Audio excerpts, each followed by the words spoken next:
आज हम बात करेंगे महाभारत के सबसे शक्तिशाली योद्धा। भीष्म पितामह का जन्म गंगा और राजा शांतनु के पुत्र के रूप में हुआ था। उनका मूल नाम देवव्रत था। उन्होंने आजीवन ब्रह्मचर्य की प्रतिज्ञा ली और राजगद्दी का त्याग किया, जिससे वे भीष्म कहलाए।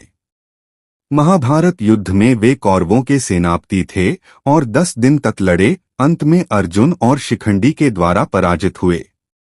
उनकी मृत्यु शरशय्या पर हुई और उन्होंने युधिष्ठिर को धर्म, नीति और राजनीति की शिक्षा दी, जिसे भीष्म नीति के नाम से जाना जाता है। उनका जीवन त्याग, तपस्या और कर्तव्य का प्रतीक माना जाता है। जन्म और प्रारंभिक जीवन। भीष्म पितामह का जन्म गंगा और राजा शांतनु के पुत्र के रूप में हुआ था और उनका मूल नाम देवव्रत था। वे शास्त्रों, अस्त्र शस्त्रों, वेदों और राजनीति में अत्यंत निपुण थे। उन्होंने गुरु परशुराम से युद्ध विद्या सीखी और एक अजेय योद्धा बन गए। उनकी माता गंगा ने उनके 7 भाइयों को, जो वसु देवता थे, एक शाप से मुक्त करने के लिए डुबो दिया था, लेकिन देवव्रत को बचाया गया। प्रतिज्ञा और जीवन। भीष्म पितामह ने अपने पिता की इच्छा पूरी करने के लिए आजीवन ब्रह्मचर्य की कठोर प्रतिज्ञा ली, ताकि शांतनु सत्यवती से विवाह कर सकें। इस प्रतिज्ञा के कारण वे राजगद्दी का त्याग कर हस्तिनापुर के रक्षक बने और देवताओं ने भी उनके बलिदान को देखकर उनका नाम भीष्म रखा। शांतनु ने उनकी पितृभक्ति के लिए उन्हें इच्छा मृत्यु का वरदान दिया, जिससे वे अपनी मृत्यु का समय स्वयं चुन सकते थे। महाभारत युद्ध में भूमिका। महाभारत युद्ध में भीष्म पितामह कौरवों के प्रथम सेनापति थे और 10 दिन तक पांडवों को पराजित करते रहे। वे पांडवों और कौरवों दोनों के पितामह थे, लेकिन हस्तिनापुर के प्रति निष्ठा के कारण कौरवों की ओर से लड़े। अंत में अर्जुन ने शिखंडी को ढाल बनाकर तीरों की वर्षा की, जिससे वे शरशय्या पर गिर गए। वे 58 दिनों तक शरशय्या पर रहे, उत्तरायण के समय तक प्राण नहीं त्यागे। शिक्षा और मृत्यु। शरशय्या पर लेटे भीष्म पितामह ने युधिष्ठिर को धर्म, नीति, राजनीति और जीवन के गूढ़ रहस्यों की शिक्षा दी, जिसे भीष्म नीति के नाम से जाना जाता है। उनकी शिक्षाओं में शामिल हैं: शक्तिशाली बनो लेकिन अहंकार से बचो, स्त्रियों का सम्मान करो, नियम तोड़ने वालों के साथ सख्त रहो और क्रोध पर नियंत्रण रखो। अंत में उन्होंने उत्तरायण के समय अपनी देह त्याग दी और पांडवों ने उनका दाह संस्कार किया। विस्तृत सर्वेक्षण नोट। भीष्म पितामह का जीवन और योगदान। भीष्म पितामह महाभारत के एक केंद्रीय और सम्मानित पात्र अपने त्याग, तपस्या और कर्तव्यनिष्ठा के लिए प्रसिद्ध हैं। उनका जीवन कई पहलुओं से प्रेरणादायक है और उनकी कहानी हिंदू धर्म और संस्कृति में गहरी जड़ें रखती है। नीचे उनके जीवन के विभिन्न पहलुओं का विस्तृत वर्णन है, जो उपयोगकर्ता की पूछताछ को संपूर्ण रूप से संबोधित करता है। जन्म और प्रारंभिक जीवन। भीष्म पितामह का जन्म गंगा और राजा शांतनु के पुत्र के रूप में हुआ था और उनका मूल नाम देवव्रत था। वे माघ कृष्ण पक्ष नवमी को हस्तिनापुर में पैदा हुए थे और उनकी माता गंगा एक नदी देवी थीं, जो शांतनु से विवाह करने से पहले एक शर्त रखी थी कि वे उनके कार्यों में हस्तक्षेप नहीं करेंगे। गंगा ने उनके 7 भाइयों को, जो वसु देवता थे, एक शाप से मुक्त करने के लिए डुबो दिया था, लेकिन देवव्रत को बचाया गया। वे शास्त्रों, अस्त्र शस्त्रों, वेदों और राजनीति में अत्यंत निपुण थे और उन्होंने गुरु परशुराम से युद्ध विद्या सीखी, जिससे वे एक अजेय योद्धा बन गए। उनकी वंशावली पुरु, भरत और कुरु से जुड़ी है, जो चंद्रवंशी यदुवंश की शाखा है। प्रतिज्ञा और जीवन। भीष्म पितामह ने अपने पिता की इच्छा पूरी करने के लिए एक कठोर प्रतिज्ञा ली। शांतनु सत्यवती से विवाह करना चाहते थे, लेकिन सत्यवती के पिता ने शर्त रखी कि उनका पुत्र ही हस्तिनापुर का उत्तराधिकारी बनेगा। इस धर्म संकट को देखते हुए देवव्रत ने आजीवन ब्रह्मचर्य की प्रतिज्ञा ली और राजगद्दी का त्याग कर दिया, जिससे वे भीष्म कहलाए। इस प्रतिज्ञा के लिए देवताओं ने भी उनका नाम भीष्म रखा और शांतनु ने उनकी पितृभक्ति के लिए उन्हें इच्छा मृत्यु का वरदान दिया, जिससे वे अपनी मृत्यु का समय स्वयं चुन सकते थे। वे हस्तिनापुर के रक्षक बने, कभी राजा नहीं बने, लेकिन राजाओं से अधिक प्रभावशाली रहे। महाभारत युद्ध में भूमिका।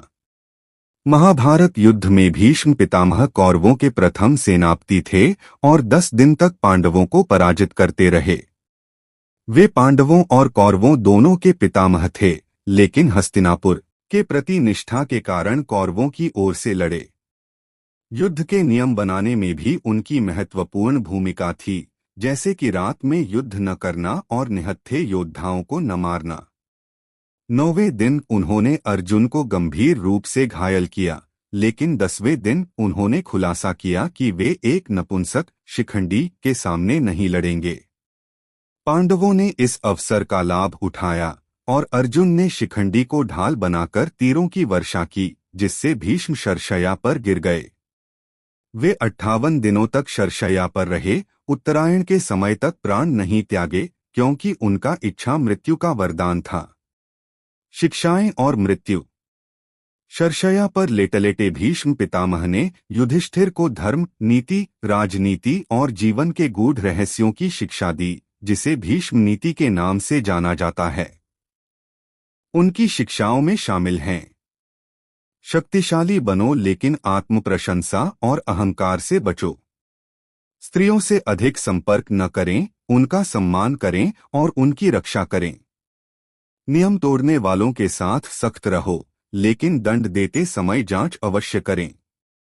राजा को कोष बढ़ाना चाहिए, लेकिन अनावश्यक निर्दयता से बचना चाहिए। सुखों के लिए गरिमा का बलिदान न करें और वचनों में कमजोरी न दिखाएं। व्यवहार में स्पष्ट, ईमानदार और विनम्र रहें, कठोरता से बचें। राजा को कभी दुष्ट लोगों का साथ न लेना चाहिए और प्रियजनों से झगड़ा न करें। महत्वपूर्ण कार्यों के लिए देशभक्ति से रहित लोगों को नियुक्त न करें और सेवा से दूसरों को तकलीफ न हो। योजनाओं में सावधान रहें, दुष्टों को रहस्य न बताएं और अपनी गुणों का घमंड न करें।